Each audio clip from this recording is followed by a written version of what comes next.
introduce the Beehooligans podcast today. We got fellas in here talking about teaching beekeeping and making splits and the sources of your colonies and all kinds of other rascally kind of things these fellas get themselves into. Missing one of the fellas, though, JP couldn't be there. From what I understand, he had things to do to keep his business going. He had licenses to study for and everything like that, so... But I think y'all have fun with this one. These fellas sure had fun. You could hear just by listening to them. I'm just going to go ahead and let Big Bear take it on from here. Y'all have yourselves a good episode now. All right, Beehooligans. We're back and we're having a ball. We got a lot of good feedback off the last podcast, and we're seeing a lot of more people tuning in. It's exciting. We're having a whole lot of fun. This week, I wanted to point out that we've got some new features on the Be Smart website. We have the forum, which has been retooled. So we're talking about stuff on these podcasts, and then you can go back to the forum and get it more in depth with them on the details and maybe interact with some of us. If we can get some of these fellas up to the forums, they can post on their ideas and experiences related to that. So a little bit more opportunity to take what we bring here and put it out there. So hopefully you guys can join along. besmart.bbe-tech.com. Go on to the forum page there and we'll have you ready to go. Also, we're short today. Got to give a shout out. Don't have the whole crew. JP's in school today. So he's got to take tests. Hopefully he passes. We don't want him to not pass. So shout out JP. We're hoping you do well. Did you study? Did you eat your Cheerios this morning? We hope so. All right. We do have our favorite Cajun down there still though. What's happening, shall we? Good morning, gentlemen. How are y'all? You lost some weight? That's the talk of the town today. Yeah, I lost a few pounds. A few. Well, that's good. It's a good start. Is this like part of a whole ongoing thing? You like a new mission in life? Yeah, since I had my surgery, I can't eat as much no more as I used to. So I'm slimming down. I bet all those buffets down there are missing you already. Oh, I'm missing them too because I can't eat them. It ain't worth me going to spend money on it. I could eat like a Tweety bird. I hear you. Way over in Alabama, we got our friend Yappy. What's happening, Yappy? Oh, same old, same old. Another good week. Got a little bit of rain today, so I don't get to go play with the bees. But I'm kind of liking how the spring's starting out with few days of good sunshine and then a day of rain and a few days of sunshine. So far, it seems like the bees are really taking up to it good, and nectar's starting to flow. We got stuff blooming like crazy, and the bees are producing very well. So happy. Now, I got a question for you, Yappy, because you're a fireman. And firemen often get called out for bee calls. I know around here they do.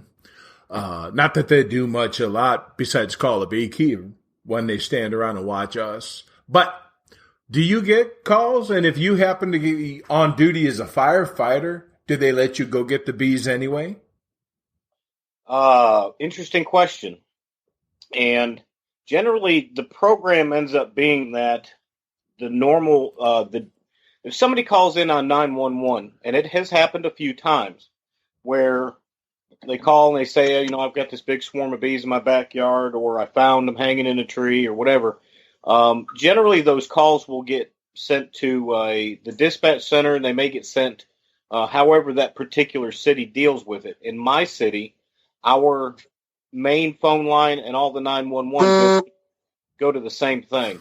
So in that, the dispatchers already know that, there's a small call list of people that they will have to come out to capture the swarms. They don't really call the fire department. But I think I don't remember if I told you in one of the other previous podcasts, I actually had one of our crews drive on their way back from a call right through a swarm. all the guys at the department know I'm a beekeeper and all. So they ended up. I was on shift. They called me, and we were fortunate enough to be close enough to where I grabbed a box and literally went over to where they landed on a fence, scooped them off down into the box, and we caught the queen. I gave them about 5 minutes to all kind of acclimate to the box, and I literally carried the box back to the fire station and carried them home the next day, but they did great. So they got to ride on a fire truck? The first they bees got ever? to ride on a fire truck. Yes, cool. They did. Dean! But speaking, here's wait, one thing. wait. Now, we had your turn already. No. This has got to go along with this. This got to go along with this. We'll get Poor to Dean. you. I have never in my life gotten a phone call to go to a car fire that when you finally show up at the car fire and you're about to bust some windows open and rip open doors, that there's a screaming beekeeper comes out, stop! Stop! I was not Come to screaming. find out, all it is it's a smoker can that some crazy beekeeper set in the floorboard of their minivan. I was not screaming. Matter of fact, I was walking rather nonchalantly when that happened. But anyway, another story. I'd pretend it wasn't my van too. Yeah. No, I was my van. I was rush walking. But as I'm like, wait, guys, wait. That means they got crowbars and axes. They're ready to beat the van to holy crap. And I'm like, time out. Wait, it's just a smoker. And they were ready to beat up a van. So what's happening, Dean? You got a lot of... Well, yeah, we got some weird weather up. I'm a little bit further north, I think, than all you guys. So we've got some weird weather. It's been a little bit warm. We've been getting some pollen, and then we got, 12-degree days. Yeah. So we're swinging back and forth, but hopefully it's on the upswing. Well, hopefully that's kind of the Nebraska here. Yeah. Same with up and downs. Last but not least is our other firefighter, former firefighter, but once a firefighter, always a firefighter is what I hear. He just gets to start new fires with a smoker, and that's Anthony G. What's happening, Anthony G? Hey, not much. Back in Nebraska after a long drive this Friday. You was in Virginia checking things out. You was checking things out on the new property. Oh yeah, I think I found the location for my hives, where I'm going to put them in. Have a plan on how I'm going to, start at the apiary there as opposed to the one I do here in Nebraska. Yeah, cool. Weather looking good over there? I seen some pictures. Oh yeah, man, it's incredible. I'm going to enjoy this. I'm going to have plenty of room to work, and it's going to be just. Now, last time you talked, you said you were going to investigate bee clubs over there. Did you? That was your homework. Yep, I sent out 2 or 3 emails. Really? I haven't got a response yet. I'm not going to say the names of where I sent them, but I just haven't got any email response yet. Ah, well, good. You can take over. You walk in there, say, "Hey, man, I was in charge of the fire department in Omaha, and I was working with the bees and all that." And you just walk in and take over. I'm going to go to Virginia and say, "Hey, I'm the new guy in town. Y'all." That's right. Yeah, right. You got to own them, man. You got to own it. You go to Virginia, you stay in your lane. I'm just saying. You stay in your lane, I stay in my lane. We're good. Well, we got an interesting thing today. Talking about staying in lanes and on tracks. We did want to go with that topic because it was fun. We had some commentary on it from the get-go. And on the Facebook group for the Be Smart beekeeping project here, we had a question pop up. Guy asked about teaching, people who teach beekeeping classes and the way we approach that. How much is a given teacher biased towards what and how and to who they teach? We had a couple of interesting responses there.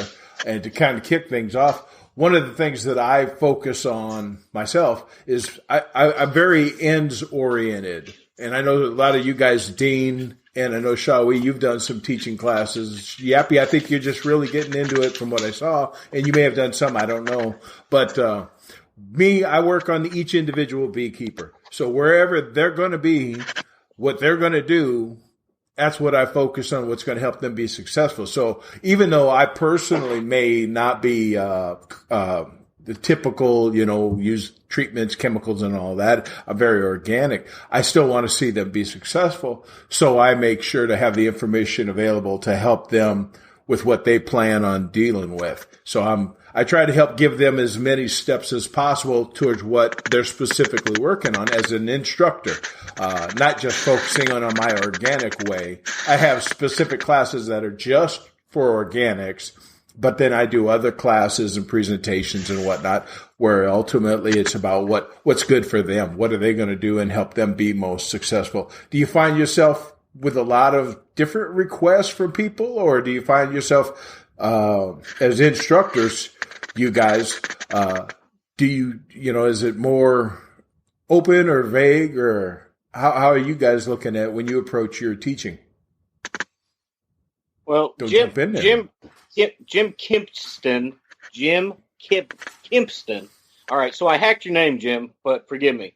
When Jim wrote the question out, it was kind of like, he says, Beehooligans that teach or mentor, when you're teaching or mentoring, do you teach non-biasedly? And I kind of took that towards the treatment versus non-treatment. So we'll go with it at that. In different aspects, there's always different point of views on how we'll teach. I've seen people that kind of turn around and went, well, you have to go Langstroth. Top bar hives are terrible. So there's always different opinions with different beekeepers who've been in there for a while. We turn around and we come back in there. Now, how I look at it, I kind of answered where I'm only going to teach what experiences I've had. Okay, so if I've turned around and the books are going to tell you one particular thing, I apologize, right off the top of my head, I can't give you an example, but the books will teach you that there's one way of doing things. We'll say checkerboarding. Okay, you want to, spring flow's great, the bees are starting to pop, and then they start about checkerboarding. Well, I may have a different opinion on checkerboarding, and I may give a negative response to checkerboarding if I feel that in my apiary it's never worked. However, we got 5 people here, and checkerboarding may work out great for Dean. Treatment versus non-treatment. I think Dean, you're very non-treatment, organic type as far as your management program. So that's a great topic right there to talk about. Is Dean is a non-treatment guy, whereas I'm one where I kind of walk the fence. I think treatment is the goal.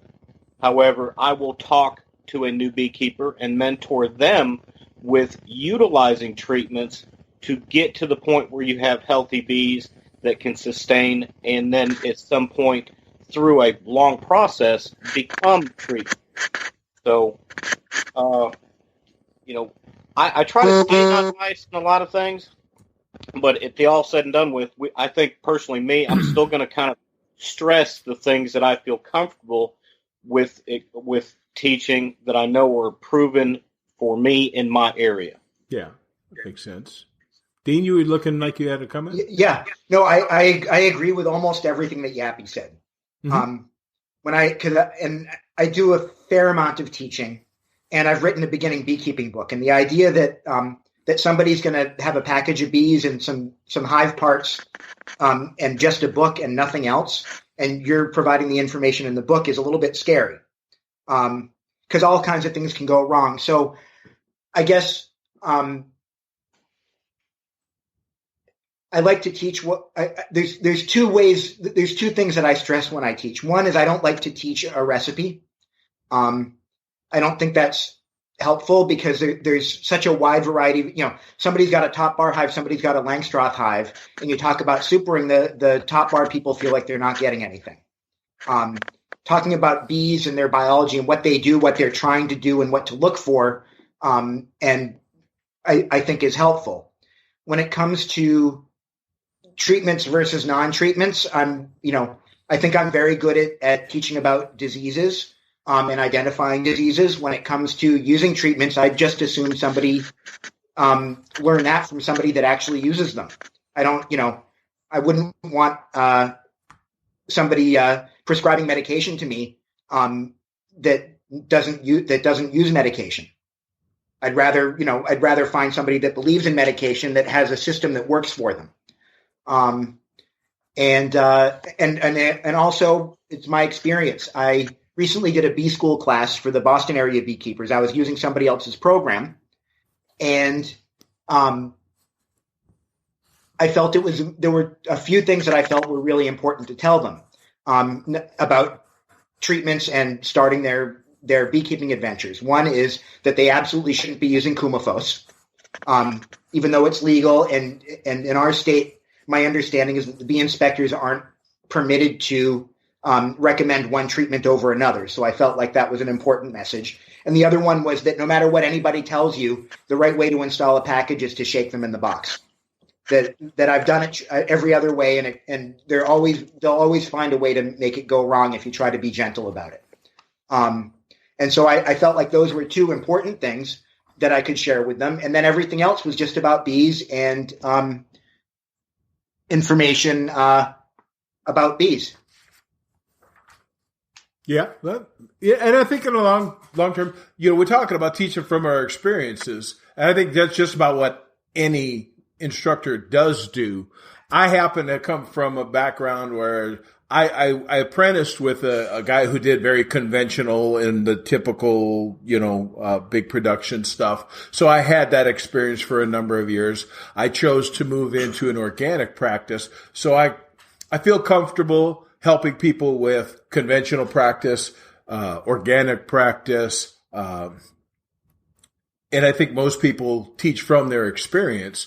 I have met some people who teach who I think self-exclude to the point where they're not going to talk about or teach something that's they don't believe in. They're just not comfortable with it. They may know about it, but they just say, no, I'm not the guy to talk about that, and that's just self-limiting, and that's fine, because I think if somebody teaches something they don't believe in and they feel very strongly about it, it can go wrong for a lot of people, because the student, the person learning, wants to know something valuable about it. They don't want to just hear something get knocked or being put down. They just want to know either the facts or just to get more details and information. And if you get somebody who's really just down, dead set against something, that can really kind of be more detrimental than helpful. So I actually don't have a problem with people who kind of self-select themselves out as instructors, when they say, no, I don't want to teach about this because it's not my thing and I just don't want to go there. But at the same time, I think that what you said, the teach from your experience is the best thing you can do, because you're familiar with it. It's going to come easy for you. You're going to have that personal knowledge. That can only help, Shall we? What about you, bud? Yeah. Well, I agree with Yappy and what Dean said. And moreover, what Dean was talking about, prescribing treatment when you're really, I'm not saying I don't treat my bees, so I'm not going to talk to somebody about how you're going to treat your bees, because it's not my thing. I don't discourage them, on a route they want to go. I lead them to people who do treat to get more information on it. Like Dean said, you wouldn't want to go to somebody to prescribe your medication that don't know nothing about it. So, I won't do that. I'll show them what I do.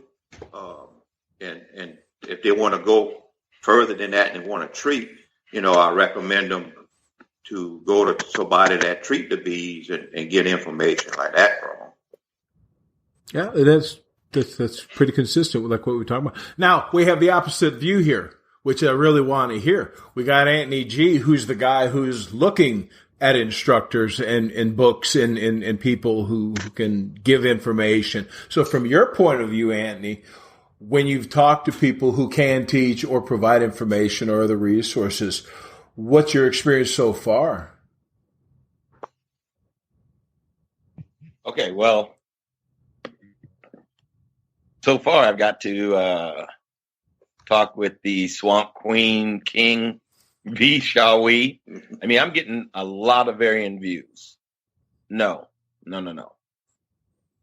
Not varying views, but just a flood of information that are like little nuggets from each of you. As, you know, you guys being instructors and me being totally new at this.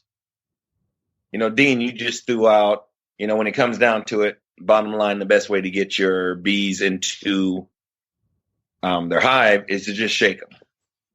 Okay, so I was like, okay, bam, that's a nugget that I'm going to remember. You know, this all started when me and my wife took a bee class at community college up here, and that's where I met Tony. And I was like, okay, what do you recommend for a guy who wants to keep bees? He says, become an apprentice. Oh, you want to be mine? That was cool. So, and I've gotten to see him teach classes. And then there's, you know, Yappy. Yeah, there's always Yappy. He's got all this knowledge that he's throwing out. I mean, more than he's smoking. I'm sorry, that's a little back. Well, I think there's an important thing to discuss about what Anthony just said about how he's picking up nuggets from different people. Because that's important. That's how we all learn. Right. And it's kind of how we're used to learning in this kind of short attention span. I need to know something, I'll Google it, and I'll learn something in 30 seconds. Age. That does. One of my favorite beekeeping books is by W.Z. Hutchinson. It was published around the turn of the century. It's called Advanced Bee Culture. It was published by AI Root. There's a few different printings of it from about 1900 to 1911. And there's some really great stuff in there. But one of the most important things that he points out is that it's more important to find one method to follow than to try to mix and match and make everything work. And probably the best example that I can think of is kind of the general rule that, you know, when you're doing a Langstroth hive and the bees have filled up 80% of their box, you need to add another box. And most of the books will tell you to just take that box with the new foundation and just pop it on top. Now you might somewhere else read about using foundationless frames and say that's a good idea, and this thing about supering this box is a really good idea. But when you combine them, what happens is because there's no foundation, the bees start building home from the bottom up because you've just put this box on top. And so if you are working with somebody who isn't using foundation, they're not going to tell you to put an empty box on top if they've ever done it. That's a lesson you learn quickly. So there's something to be said for picking up nuggets everywhere, but finding some cohesive method, not a mismatch, to follow, because if you don't know enough to know how things mix and match, it's too complicated. Oh, well, that for the new person, Tony and I were talking about this yesterday. Maybe it wasn't Tony, it was another lady. Not that. Yeah. Did she have as much facial hair as Tony? Well, she ain't got this kind of body though, baby. We weren't doing the Skype thing, so I'm gonna assume no. You'd have heard it scraping against her phone. Well, it's just Shawi's phone. I'm not moving my phone. Actually, I done figured out. I can tell you what's wrong with your phone, but I'm not going to take up our podcast time to tell you what it is. But it's actually good. No, here, I want you to understand this: the new person coming on has no idea what practices to follow, so they take nugget after nugget after nugget.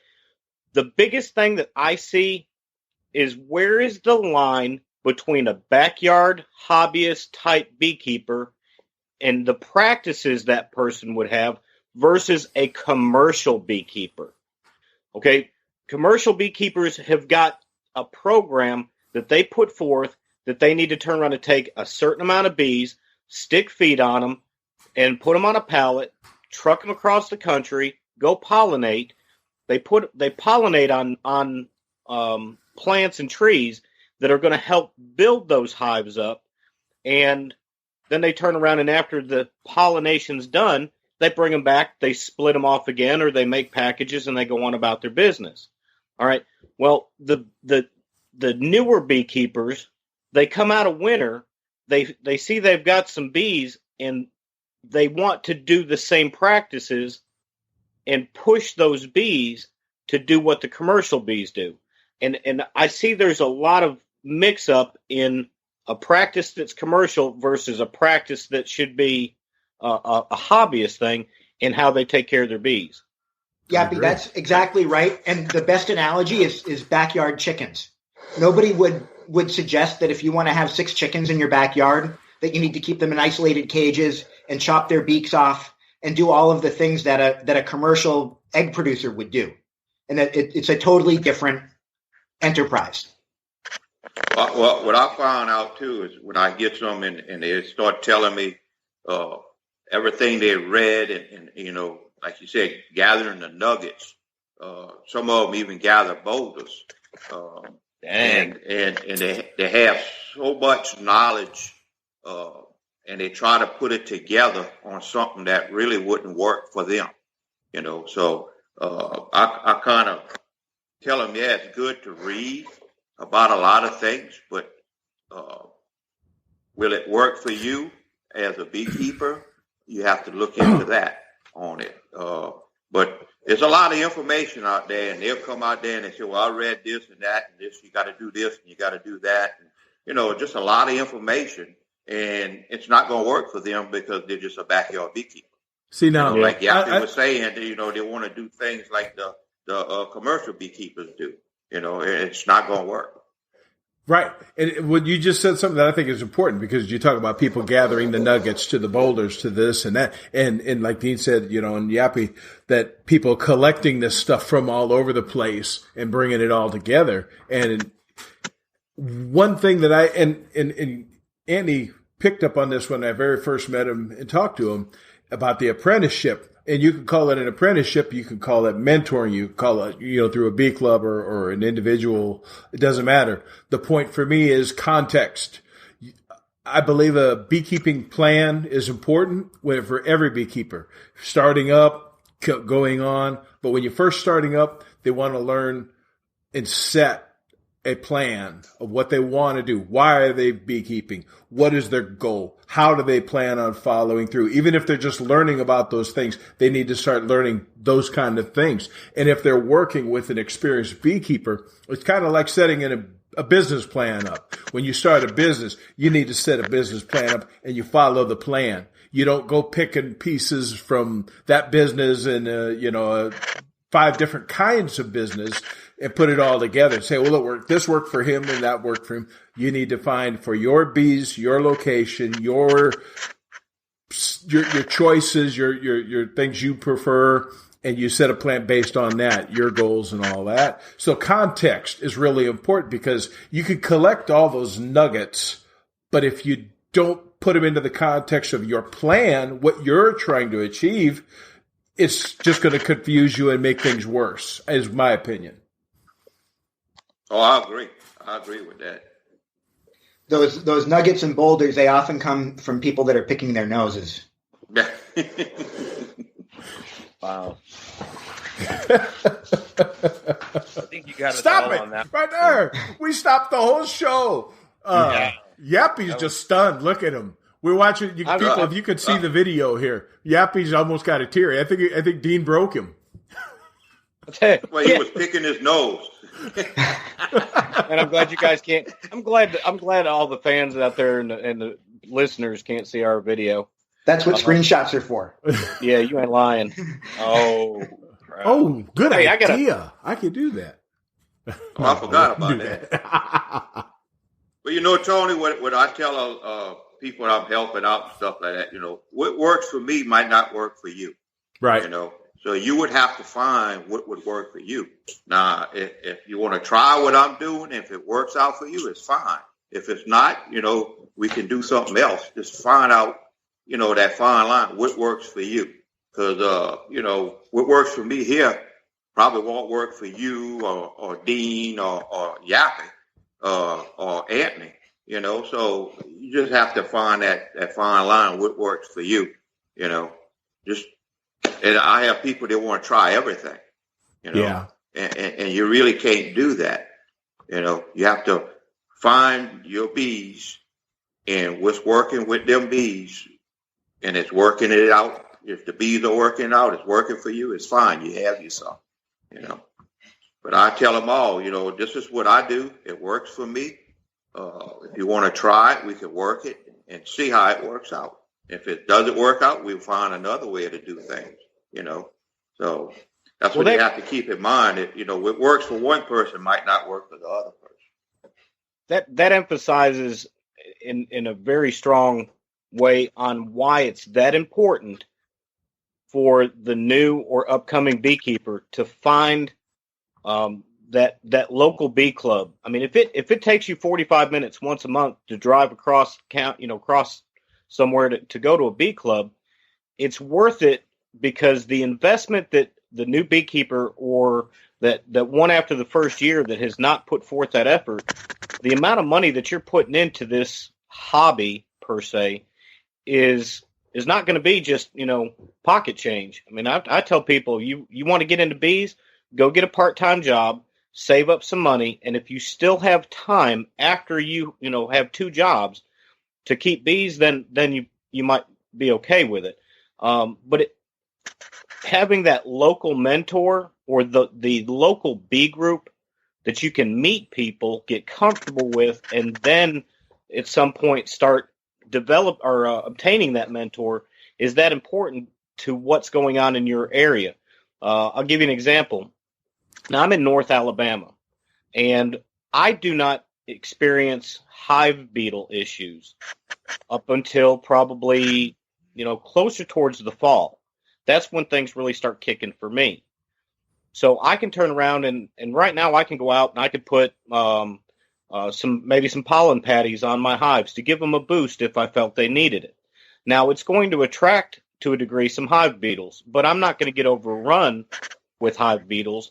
But if I were to tell John Doe, hey, go put some pollen patties on your hive, the only problem is that he's in Florida. He's going to turn around and they'll probably putting that pollen patty on his hive in Florida is going to run his bees out. He'll have such an issue right now here in the middle of March with hive beetles that he won't be able to even probably keep his bees. So there's one example of how something as simple as, go, do this off of my suggestion could turn around and hurt a beehive because every area is a little bit different. True.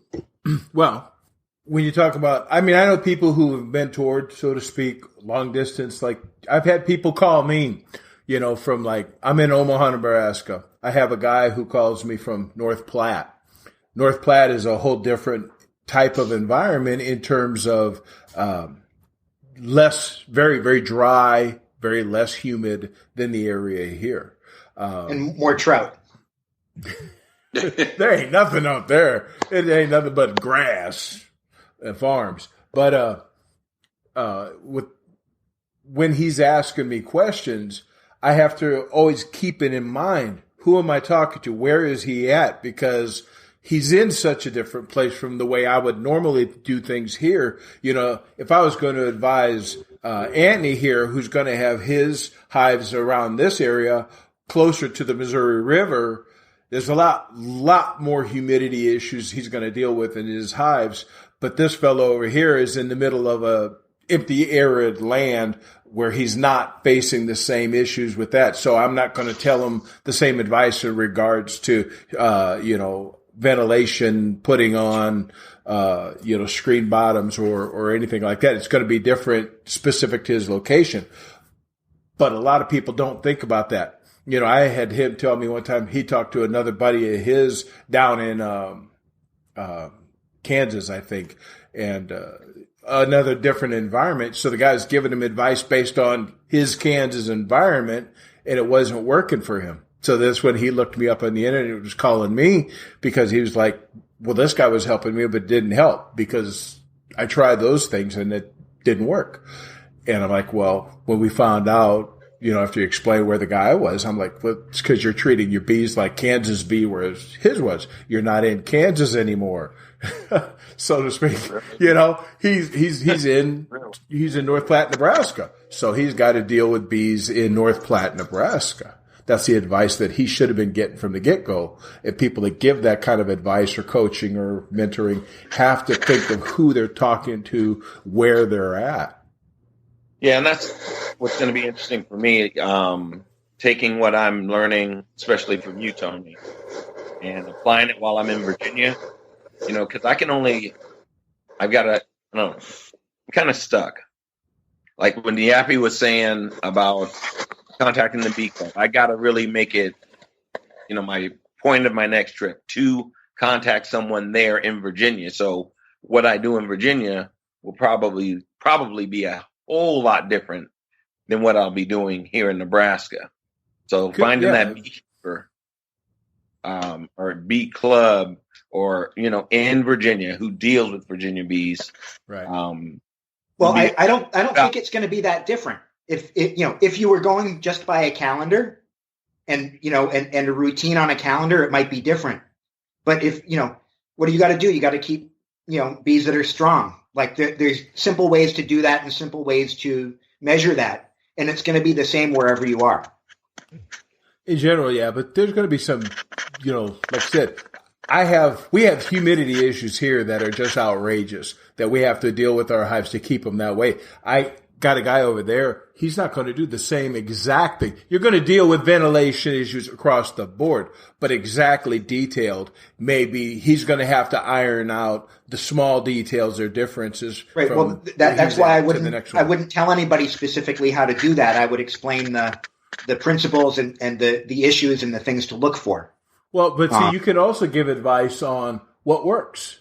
Because there's so many tools. You can use screen bottom boards. How does that work? What do you look for? Now, they can decide whether they implement it or not. They can decide how and when to use it or if it's called for.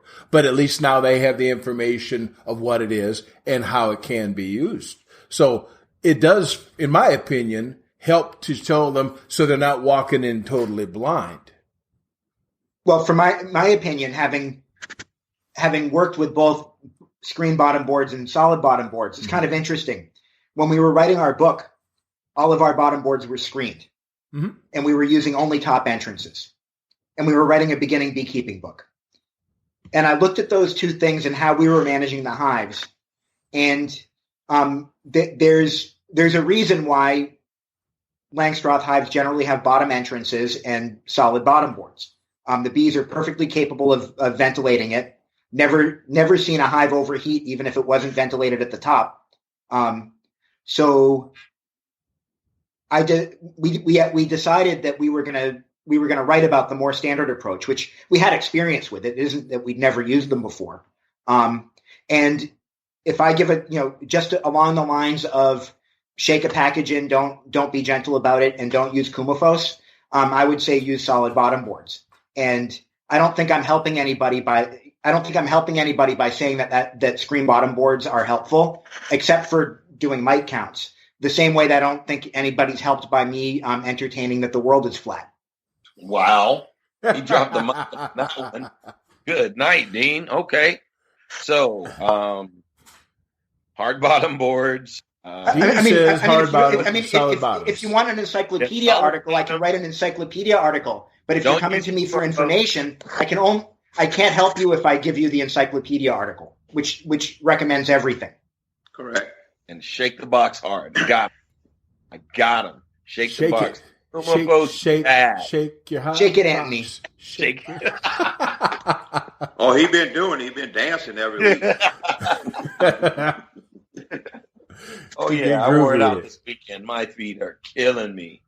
Listen to him. Yeah, how's her feet? Oh, On her Poor feet, girl. it's the tops of the feet that are hurting. Yeah. Two sides to that. Yappy. All right. We don't here I have got a whole one. lot of time left. We kind of covered more than we thought. But let's get a real quick thing because I know you really had something you had on mind. So for those last 10 minutes or so, let's look into those. What are you looking for when you first get your package or nuke within queen and colony genetics? What did you have in mind? Actually, you threw a curveball at me because what we were talking about was discussing the differences in what to expect between getting a package of bees or maybe like a nuke 5-frame nucleus hive of bees versus catching a swarm, and Okay. some of the variations that the new beekeeper can expect between the three. Okay, so when you said source that day, I took it as a genetic source, and you just meant where you get them from source. Yeah, no, the colony. Well, the colony as a whole. There's people in the South pretty much are already getting their hives, their packaged bees are buying nukes right now. Right.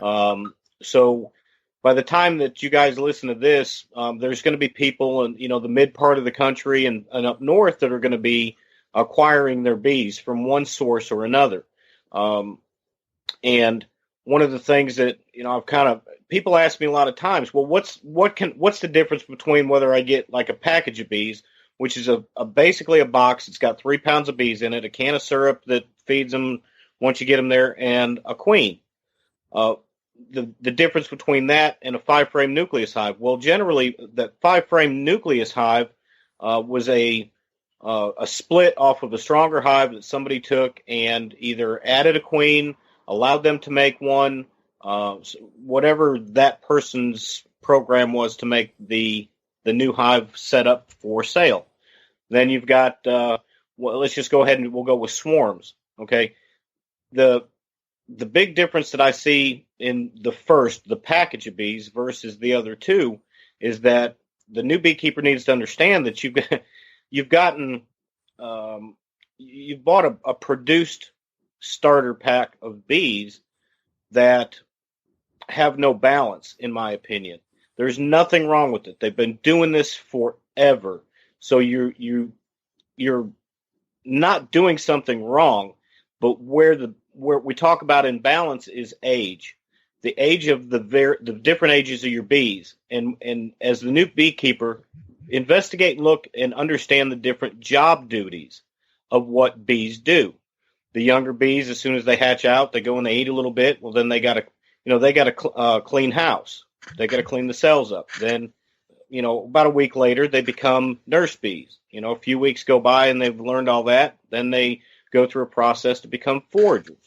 So there's an even balance between those bees in a hive such as a nucleus hive or even a swarm. The swarm has got that balance. But when you buy a package of bees, they've taken, for just understanding purposes, a commercial guy took 20 hives, shook all the bees down into a gigantic box. They weighed out about 3 pounds on average of bees, put them in this container together, stuck a queen in there, and then they put it on a pallet, which got shipped to whoever you bought them from. So there's a backwards balance. You don't know, did you get a box full of young nurse bees that have never orientated and gone out to forage? Did you get a box full of foragers? And I think you guys might be able to kind of confirm or deny on this. It has been my understanding that older forager bees can actually revert back to doing job duties that they once did, but are now above and have gotten past. So bees will still figure it out. If you've got to put them in a box and they got to build a home, they'll build a home. But anyway, that was a whole lot of information and no point made. The point being is, I was just wanting to kind of touch on the various pluses and minuses in you guys' opinion on pluses and negatives on the different packages, nukes, swarms of bees, and how you feel about them. Well, around here, it's very difficult because we get some nukes that are basically split up when they come off of the cranberry pollination, which uses a huge amount of fungicides. One of the big beekeepers, testified in front of Congress that he wasn't ever going to, that there were so many fungicides he wasn't ever going to do the pollination anymore. He keeps doing the pollination, and then those nukes end up with beekeepers. And the other problem with nukes is that it's also a way that the producer, and it depends on the producer that you're dealing with, is cycling out their old comb. Now, I'm not saying that people are maliciously testing their comb and finding contaminated comb or diseased comb and putting it in nukes. It's just that that's the nature of nukes, that there's comb involved. And when you talk about a nuke, the difference between, say, a nuke from someone like Kirk Webster, who raised the queen last year when it was easy to raise queens and overwintered the nuke, and you have a nucleus colony that's kind of been proven over winter and is built up nicely, and a nuke that comes up that's made up of some frames that come off almond pollination and have a queen put in there. Those aren't the same thing, and it's difficult to call them both nukes and make any kind of general recommendations, because if I have my druthers, I'd prefer to have a great nuke. But if I had to take a nuke and not know its history, I'd rather have a package with no comb. Shall we? No, shall we? Apparently he left the show. Now, see here, what I work with here is we have the nukes package, and I agree with Dean on the sources in terms of the wax. If you don't get a good idea of the history, if they're just throwing anything in there, it's better to start from total scratch. This is what I would think. If I have my druthers, I'd start with a nuke, given that I know the source, especially if I made it from one of my colonies. Then I have that background, and it's really ready to go. I always advise people that in general, a nuke provided is going to be a good start, shy of buying a full hive, of course, in terms of being ready and active and having a good beginning at it. My next one is a swarm. I'll take a swarm over a package any day. Matter of fact, the last thing I personally would ever get is a package. I'll go, well, I don't ever buy them anyway. I make nukes, but swarms and cutouts are where I get all mine. So, when I used to get them, or when I used to help the old boy get them, he'd make the nukes, buy some from some other people to bring in other genetic stock. And you very rarely, unless he had a big loss of bees and he had to make it up real quick, then he would bring packages because they were faster, cheaper to get in and deposit. So there was the pluses for bringing in packages for that situation. He had 500 hives on a farm where he was doing some honey production. So if he lost a big loss over the year and he didn't have enough to make nukes to make up for that, he would go with packages and just dump them, shake them, and get them going again right away. That had the most economic value to him. But that's in a large number. You're talking about 100, 200 ton at a shot, in that situation. Otherwise, for me, small hobbyist kind of little level, nukes, swarms, and then pack. I will say that I've seen a lot more problems with people getting nukes that have AFB than people starting with packages and getting AFB. And in our area, it's actually not very common. Most beekeepers have never seen it. We've got a good inspection program that's been on top of it for a while, and we've had a few issues with where nukes got distributed that had AFB and got distributed around by beekeepers that didn't know what they were doing. New beekeepers that not anything malicious, they just weren't experienced enough to know what they were doing. And we've had there are all kinds of problems when that happens.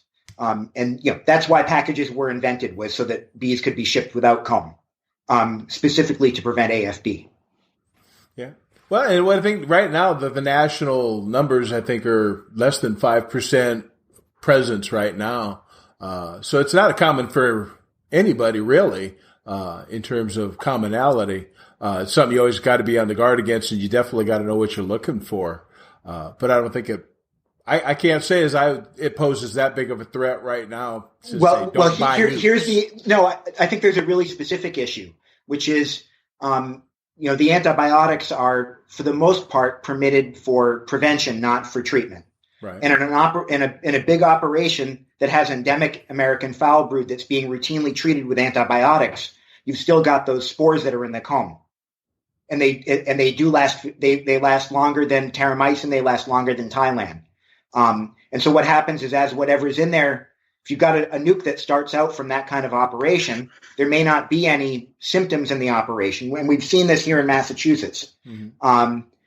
But once hobbyists that aren't using routine antibiotics get a hold of those combs and get them in their operation, then the American foul brood starts to come out. Well, y'all are scaring me to death now. I'm thinking I don't want measles. Yeah. Well, you live in Alabama. You guys don't let anybody bring comb in, right? You have to know the source. And that's something Dean made a point. You don't want to buy nukes if you can't track the source and find that it's verifiable or find that they're reputable in how they take care of things. If it's just some unknown coming out of nowhere, and they won't give up information about how they raise their packages or their nukes or whatever, I'd say stay away from them. But if you can get a reputable person and they're open with how they deal with things, it's not I don't see it as being a big problem. It's just knowing where you get your bees come from. Well, we have a problem here. All mine get inspected. If you're selling nukes, queens, and stuff like that, they'll come and vigorously check all your hives and go through everything. And we have other beekeepers that got extra hives, and they just sell them without being inspected. I don't know if that would become a problem with that or not, but my hives get inspected every year. So, well, and for the new beekeeper that is kind of coming into this, and they're utilizing some of this information we're giving out. Understand that also in every state's got some form or fashion of regulations when it comes to honeybees. Dean was just asking about bringing the comb in different. Oh, they don't. No. See, we get to Nebraska is deregulated.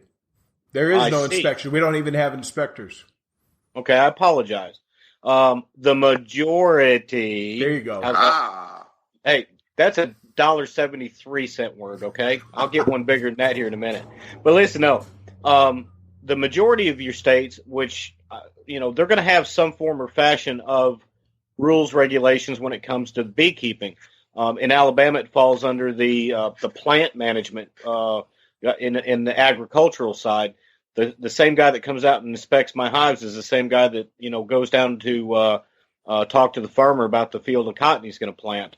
But they're very knowledgeable, and they do everything they can to keep. One thing that we don't have is the Africanized bees. They have reduced the American foul brood greatly in the state because we do, yes, Dean, have a state law that you cannot bring drawn comb out of state into this state.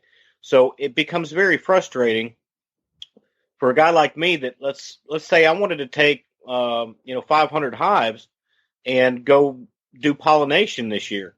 Well, I can't do that and bring those bees on that comb back into my state. So, I would have to majorly readjust a program or come up with a different something or move out of Alabama.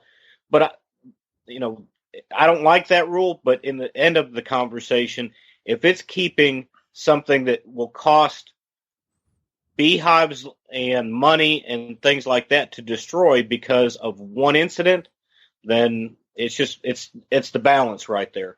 It goes back to, people. I was laughing. I actually had this conversation yesterday also, that people go to school for years to become entomologists.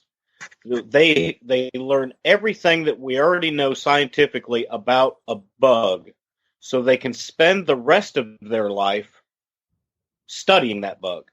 And here, we try to turn around and understand so many different things about this hobby, and we share knowledge, we ask questions, And we just hope that we find somebody that gets it right and gives us the right information so that we can continue on. This is the craziest hobby of all the hobbies I've ever been into. It's a dandy. That's for darn sure. And with that, we're closing in to the end of the show. So we're going to say our last words, and we'll go in reverse order this time. So Anthony G, last comments, last thoughts? Yeah, this was a really good podcast. I learned a lot. As I keep learning, things to think about as far as what I'm going to do in Virginia, where I'm going to get my bees, who I'm going to get my bees from. Great topics, guys. Appreciate it. Cool. Dean. Been a pleasure as always, and be there or be square. That's right, brother. That's right. Yappy. Well, just, another week. I'm glad to be in here. I want everybody to know I am so distraught. I'm heartbroken that JP, the Bee Man, is having to sit in, and he's been texting me off and on throughout this podcast, but he's having to sit in a update recertification class down there to for his pest control license. So all said and done with, we really, really missed you, JP. I mean, we're just so upset. It wasn't the same without you. Well, I think did that sound sincere enough? I think what we need to do is have a group shake afterward. We'll order shakes around for everybody and have a drink of a shake just for JP. Yeah, and there you go. Shall we? What do you think? Well, I think this was a real great podcast, and all I got to say is be smart. Be smart, brother. All right. Be smart. Well, let's remind everybody. Let's have you check back to the webpage, besmart.bbe-tech.com. Go to the forum page. You can interact. We'll post the link up talking about the topic and things we talked about on this episode. And you can get feedback back and forth and ask more questions and get into more detail once this comes out. So we're glad you guys are showing up. Share it with all your friends. Put it on social media. Get more people in the party. We'll have a lot more fun going forward. Thank you all, everybody. And let's, shall we say, be smart.